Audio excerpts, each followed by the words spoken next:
Maraming mga tao gusto nila happy-happy lang, gusto nila enjoy-enjoy lang, 'di ba?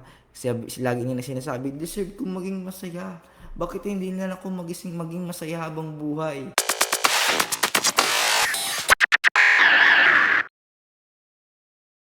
So, pag-usapan natin yung sinabi ko kanina, yung law of duality. So, na-remind kasi ako kanina na pagdating doon sa law of duality. Nung nakarang araw, napapatanong ako bakit ko ito nararanasan, ano ba yung purpose, ano yung tinuturo sa akin.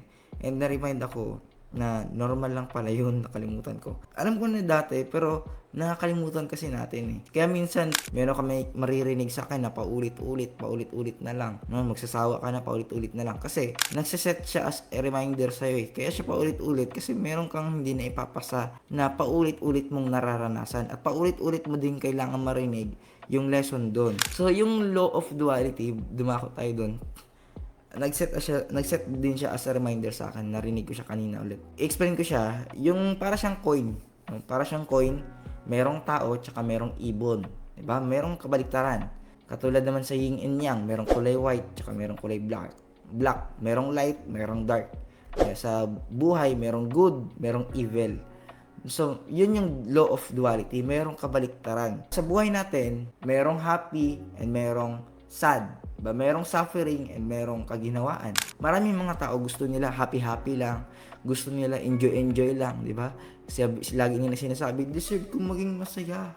Bakit hindi na lang ako maging masaya habang buhay? Hindi nila naiintindihan na ganun talaga yung buhay. Ganun talaga nag-work yung mundo. Kailangan mo maranasan yung lungkot para maramdaman mo yung saya. Kasi paano mo malalaman na masaya ka kung hindi ka dumaan sa pagiging malungkot, di ba? Yung mga tao, parang ang gusto nila palaging mainit. Tapos walang ulan. Ano mangyayari sa mundo natin kung ganun? Kung palagi nilang mainit, ayaw mo ng ulan. Ano ba yung ulan? Feeling ko malungkot. Dapat na lang palagi na lang mainit. Palagi, sana wala na lang ulan. Are you stupid or something? Anong mangyayari sa mundo nun? Matutuyot. Di ba? Iba yung epekto. Kung anong mangyayari sa iyo pag puro na lang happy, mababaliw ka nun.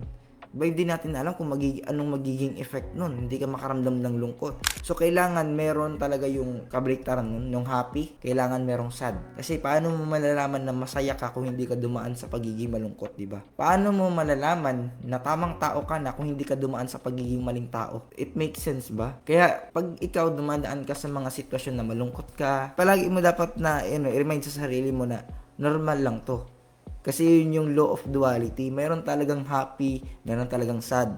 And ganun talaga nag-work yung mundo. Ulitin ko, parang tulad yan ng piso eh. Merong tao at merong ibon. Parang coin ba coin.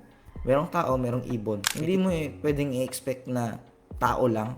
Kasi pag binayad mo yun, di ba? Pag kiniskis mo kasi ayaw mo dun sa ibon, kaya ang ginawa mo, kiniskis mo.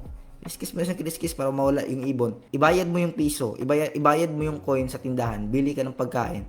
Tapos pag nalaman ng tindera na tinanggal mo yung ibon, no, kasi yung ayaw mo dun sa ibon, anong magiging reaction niya? O bakit ganito? Hindi ko ito tatanggapin. 'Di ba? Ganun yung magiging anong ng tindera, 'di ba? Hindi magkakaroon ng value yung coin kapag tinanggal mo yung ibon. The same lang 'yan sa buhay natin. Hindi mag-work yung buhay natin no completely kapag ikaw ang gusto mo na lang palagi puro masaya. Ulitin ko, hindi mo malalaman na masaya ka kung hindi ka dumaan sa pagiging malungkot. And yan yung law of duality. Ganyan nag-work yung law of duality or law of polarity. Merong duality palagi. So kung meron ka natutunan sa video na to, pakishare na lang tong video na to para mas marami pa tayong kabataan na maturuan at ma-share ng value. So see you next time.